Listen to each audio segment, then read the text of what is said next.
All right, just respond to this word, Monday. My guess is most of you are just dreading Mondays. You'll go home on Sunday afternoon, let's say, or maybe Sunday evening, and you'll try to nap and you'll rest and you'll catch up on maybe some chores around the house, spend some time with the kids, watch a little football, whatever it is you do on Sundays, and then you'll stay up late trying to delay the appearance of Monday, dreading the stress, the frustration, the problems, the people, all the things that make Monday difficult. Well, hey, good news, it's not Monday yet. Or maybe it's Monday and you're watching this, but it's still journeying home, and we hope you keep engaging here. My name is Jarrod. We talk about topics like this every single week, so like, subscribe, get the notifications, and stay in this conversation. Because Mondays are hard, right? And once you get to Monday, here's what I know, you'll already be looking forward to Friday. That's right. Monday is the same reason so many of us look forward to vacation time. And look, vacation's good. Getting away from work for a bit, that's a good thing if you can do it. But let's be honest, vacations really aren't the answer to Mondays. There's still a Monday coming after vacation. You still have to come back and get right back into work. I mean, the numbers say that if you dread Mondays, you are in good company. The 2024 State of Work study by Gallup says that only about 23% of people are actually engaged in their work. The remaining 77% of people are either just, it's a job to pay the bills, or this job stinks and I'm looking for a new one. Like, this is not good news for the workplace, is it? I mean, we spend 30 to 40 years of our lives working.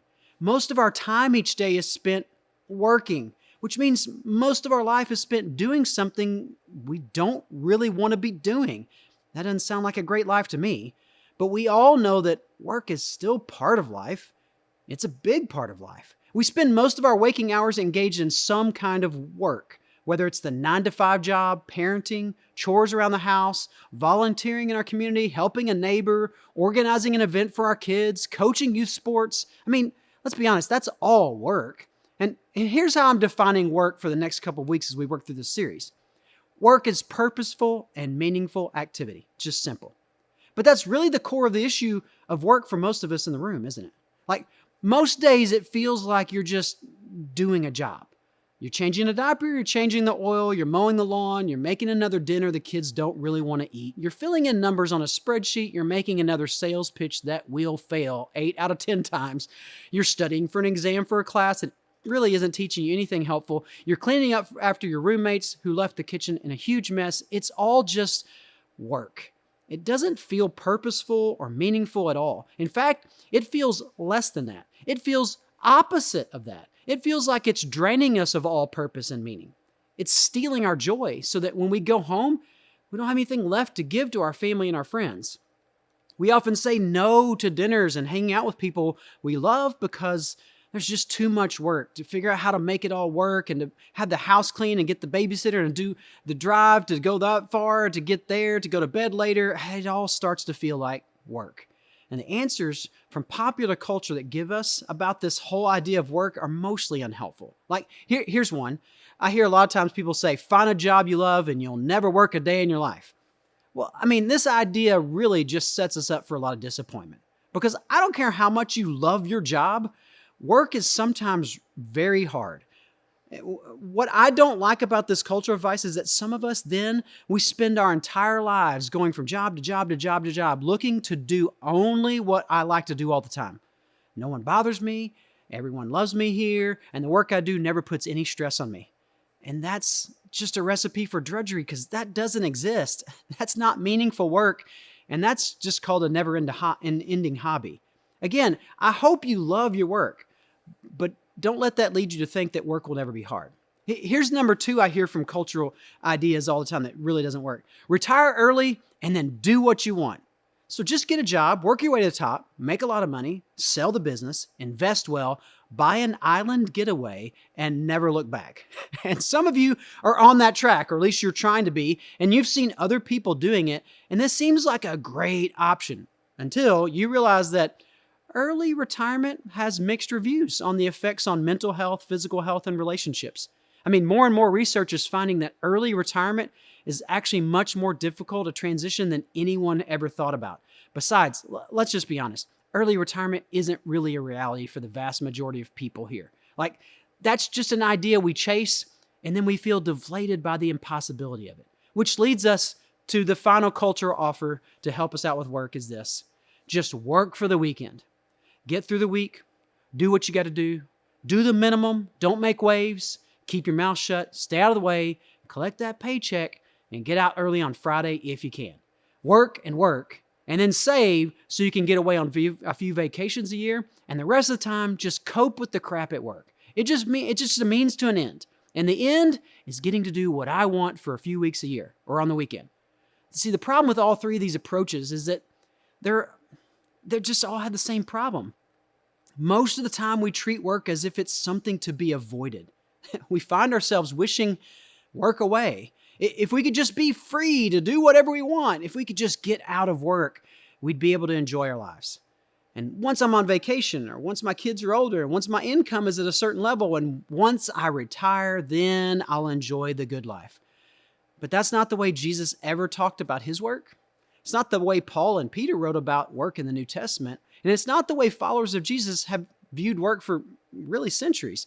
Now, if you're not a follower of Jesus, what we're going to address here today is a worldview that is grounded in who we believe God to be and how he created us as human beings.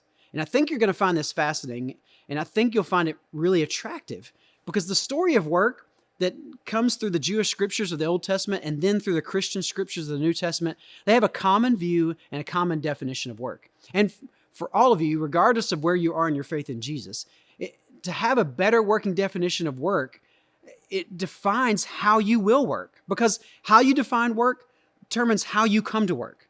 Because my goal in this series is over the next 2 weeks is that you'll begin to see that whatever work you do in a different way, that you'll engage more of your best in your work, not because it's going to make you more money, although that's not a bad thing, but that's just not the most important thing. What I want you to see is that when you start to define work the way God defines work, you will find that work is no longer a drudgery, frustration, and something to be avoided. There will be things that are hard, things that challenge you, or difficult problems to solve maybe, but when you view your work the way God created work, you approach all of it differently. You work with purpose and meaning. Now, what is probably pretty familiar to you is a passage we're going to look at from Genesis chapter 3, because it describes the consequences of Adam and Eve's sin. And maybe this has been something you've heard people at church say about work that helps you justify work as something to be hated, avoided, or just merely tolerated. Here's what it says. Cursed is the ground because of you. Through painful toil, you will eat food from it all the days of your life. It will produce thorns and thistles for you, and you will eat the plants of the field. By the sweat of your brow you will eat your food until you return to the ground, since from it you were taken, for dust you are, and to dust you will return. The curse on Adam and all of mankind to follow is that work will be hard. And work is hard. Work is just terribly difficult. And that's the truth of it. No use trying to get around it. God made terrible work terrible for us, so just deal with it the best you can, and when you die, you'll finally get to rest. There's something to learn from this passage about work, but it's not that. You got to go back a little bit in the story to make sure we see how God defined work before the sin of mankind forced us into the world of these terrible consequences about work. Because Genesis 3 isn't the first mention of work. In the story of God's creation, we have man and woman, and the first appearance of work actually happens in an earlier section where God is talking about how good creation is. Genesis 1 is that part where God's creating the land and the waters, the sun, moon, stars, plants, animals, and mankind. And each day he stops and says, this is good. The same is true for the day he created mankind. And look at how this goodness is described.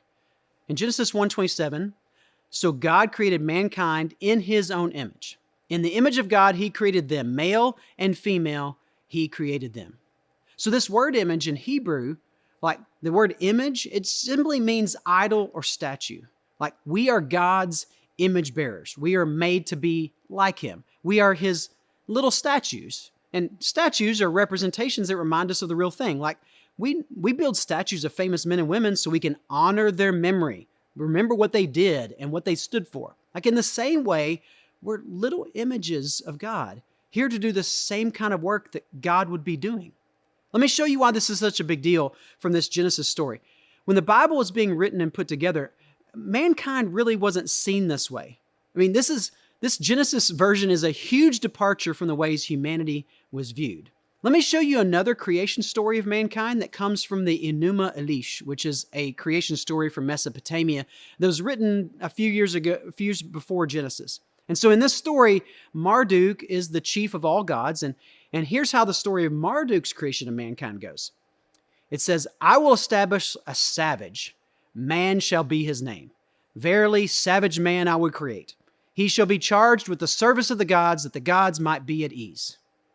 I mean, think about it. If every person except for the king and the royalty are considered savages, that kind of changes your view of mankind, our purpose, and what kind of work we should be doing.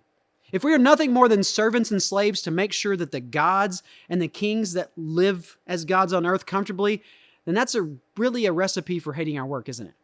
The Genesis creation story of mankind's beginning is really unique then. Every human being, man and woman, and not just kings and queens, are created in order to be a representative of God. They're not designed to be cheap slave labor. They're designed to do important work as God's representative. And verse 28, the next one in Genesis 1, tells us more about that kind of work. It says, God blessed them and said to them, be fruitful and increase in number. Fill the earth and subdue it. Rule over the fish in the sea and the birds in the sky and every living creature that moves on the ground. Not only is mankind to represent God, but the way we are to do that is to rule over creation around us. That Hebrew word for rule is most commonly used to mean to rule as a king does. Now, wait a minute. Were we all created to be kings? This is great news. But this is how we've gotten it wrong over and over throughout Christian history. We start hearing about God created us to be kings, and what we think that means is that we can just do the work that makes our life easiest. Do the work that will make me comfortable. Get other people to do the really hard work, and oops, and just like that, we go from treating our work and our image from God's creation story, and we end up in Marduk's creation story, where there are kings, us now, who subdue all the little peons to do the slave labor. But the Genesis creation story stands in stark contrast to these other creation stories, especially in this way of describing mankind and the work we do. The work God has created us to do is kingly work that partners with Him to help everything and everyone in creation thrive. The work of the image of God, that's me and you, is to work in such a way as to partner with God so the world can thrive. Before there was sin, before there were fights about the way to do the things the right way, before there were gossip sessions and meetings before the meeting, and people trying to knock down anybody in their way, God created mankind, and He gave us work to do.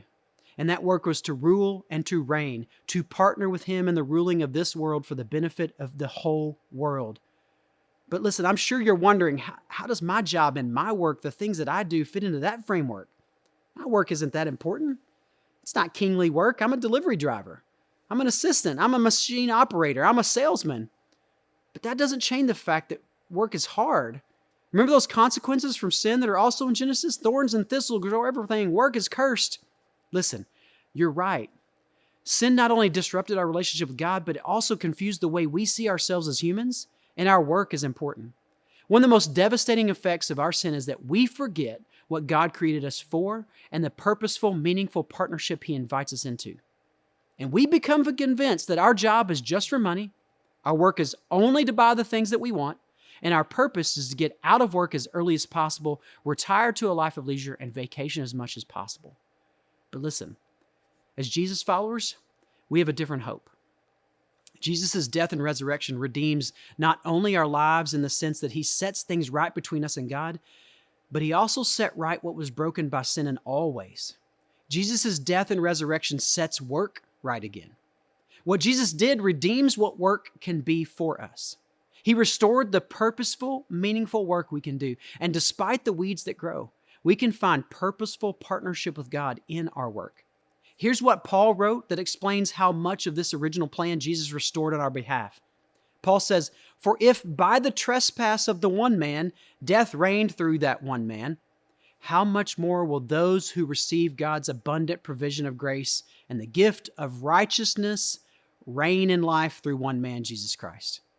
Paul uses this idea of reigning in life that Adam sinned and brought these consequences, but he calls back to Genesis and he says, remember how we were all created to rule and reign as God's partners in this world?